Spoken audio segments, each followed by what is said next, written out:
Hello students, तो आज हम करेंगे प्लस टू क्लास का fifth unit that is the electromagnetic waves.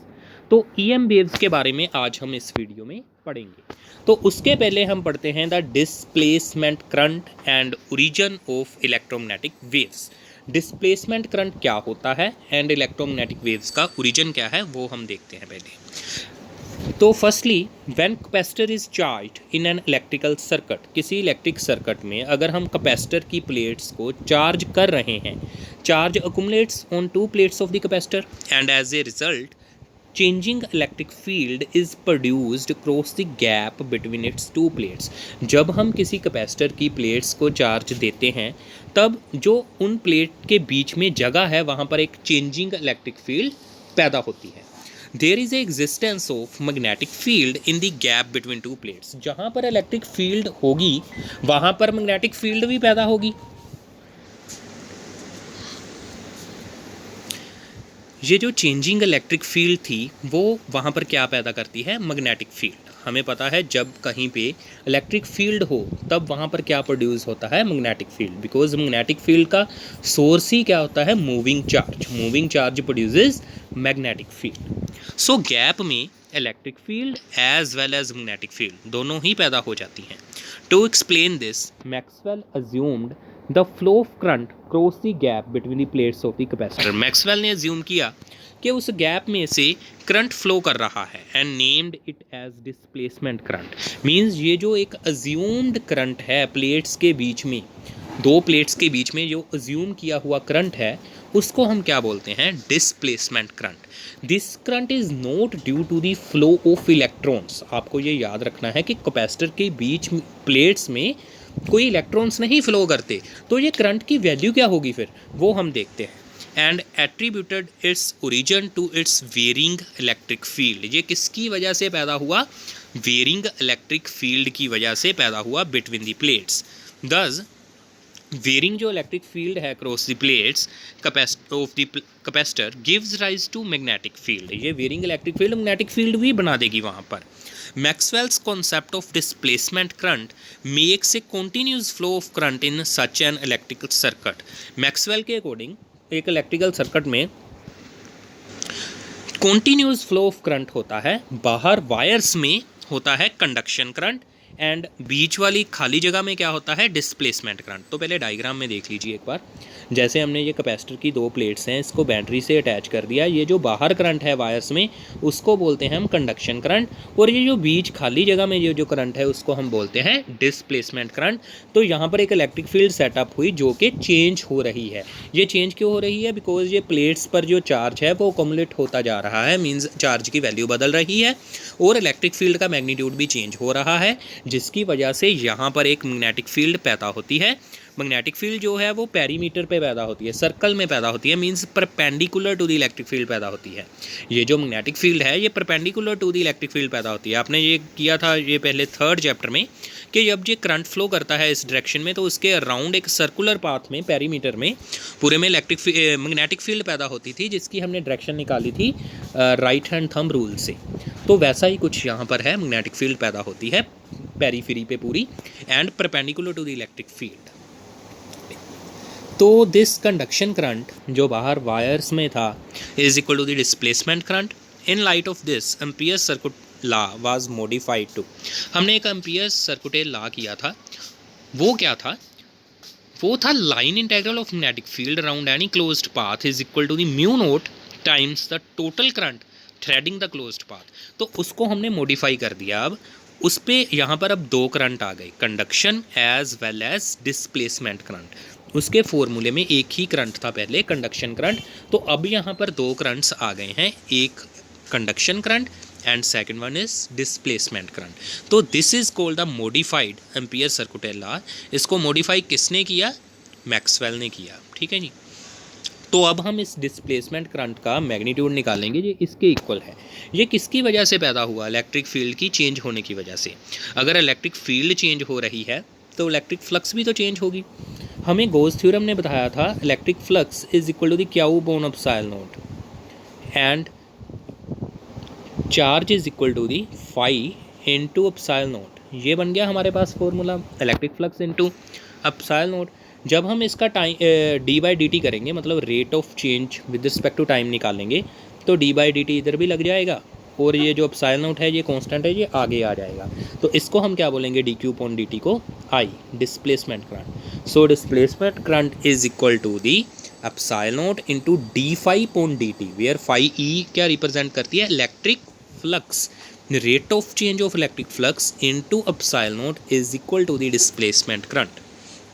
इस डिस्प्लेसमेंट करंट की वैल्यू को अब हम मॉडिफाइड एम्पियर सर्कुलर लॉ में पुट करेंगे, B vector dot D L vector का line integral is equal to the mu not into total current threading the closed path which is equal to the IC plus epsilon naught d∅/dt। ये हमारा relation बन गया for the Ampere circular law, जिसको कि modify किया है Maxwell ने अपने डिस्प्लेसमेंट करंट के साथ। Just as the conduction current, displacement current is also the source of magnetic field, जो हमने पहले बात कर ली है।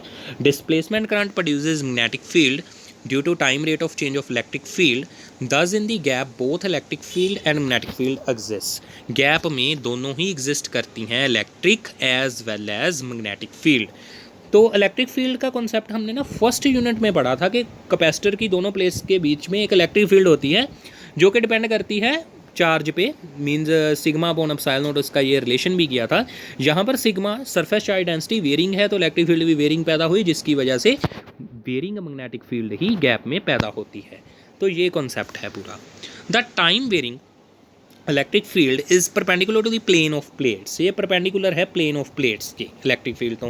And time varying magnetic field produced by electric field is along perimeter of the circle in a plane parallel to the plates of capacitor. ये plane जो है ये पैरेलल है प्लेट्स के, इस प्लेन में सर्कुलर फॉर्म में होती है मैग्नेटिक फील्ड, एक सर्कल के अलोंग होती है, पेरीमीटर पे होती है। Thus the time varying electric field and magnetic field are perpendicular to each other.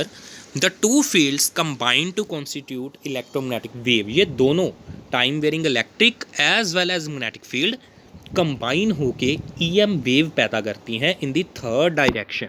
Third direction कैसे पता चली हमें, ये मैग्नेटिक फील्ड मान लीजिए एक पॉइंट पे ऊपर को है और इलेक्ट्रिक फील्ड इधर को है, तो ये जो EM वेव है ये किधर को निकलेगी, थर्ड डायरेक्शन में, मीन्स जेड डायरेक्शन में EM वेव, ठीक है जी, which propagate in a space in a direction perpendicular to the directions of both fields with a speed. तो इस EM वेव की स्पीड किसके इक्वल होगी, c is equal to the 1/√μ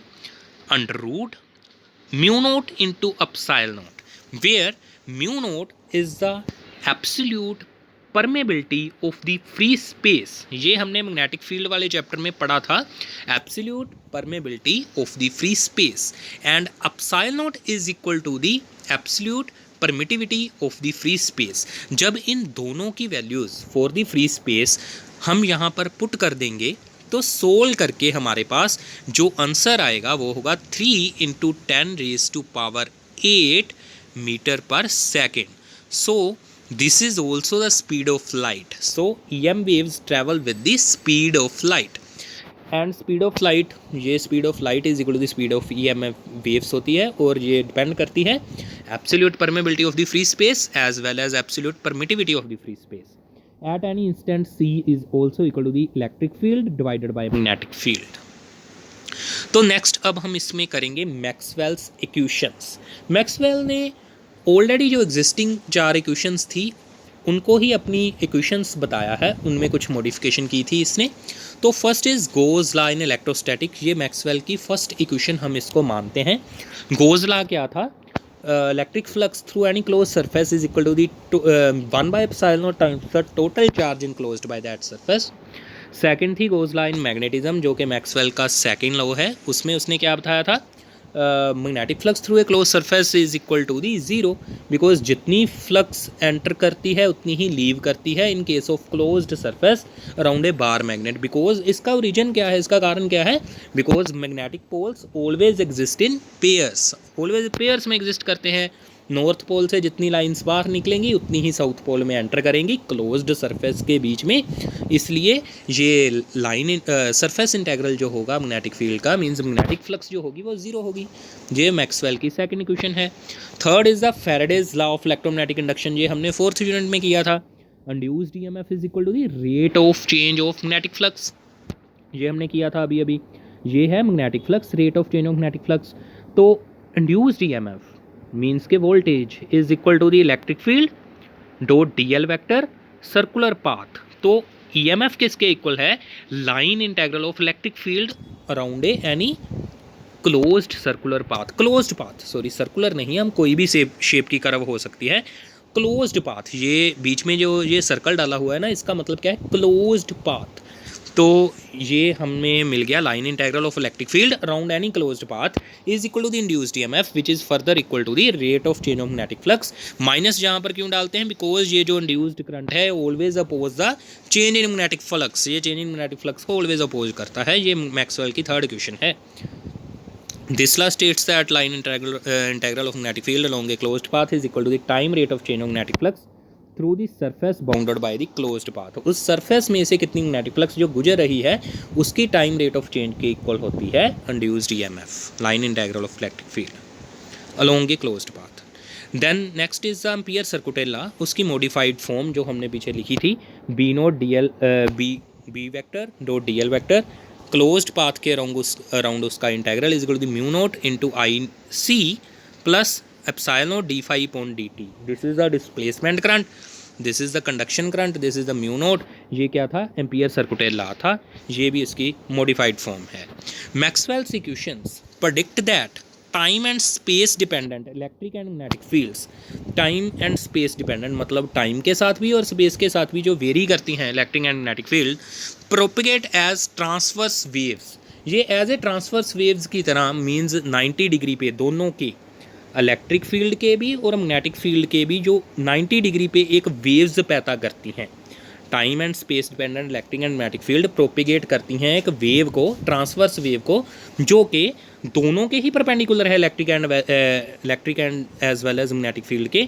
इस ट्रांसवर्स वेव को हम क्या बोलते हैं? EM wave. और ये किसकी स्पीड से ट्रैवल करती है? Speed of light in a free space. तो ईएम वेव्स को ट्रैवल करने के लिए कोई भी मीडियम नहीं चाहिए, ये वैक्यूम से भी ट्रैवल कर सकती हैं। ठीक है, तो ये था हमारा ईएम वेव्स के बारे में। नेक्स्ट वीडियो में हम करेंगे हिस्ट्री ऑफ ईएम वेव्स, किसने पैदा की सबसे पहले, इंग्लिश चैनल पे चैनल किसने बनाया, ये एक वायरलेस चैनल, वायरलेस कम्युनिकेशन कैसे हुई स्टार्ट, ये सारा कुछ हम पढ़ेंगे। Thank you for watching this video.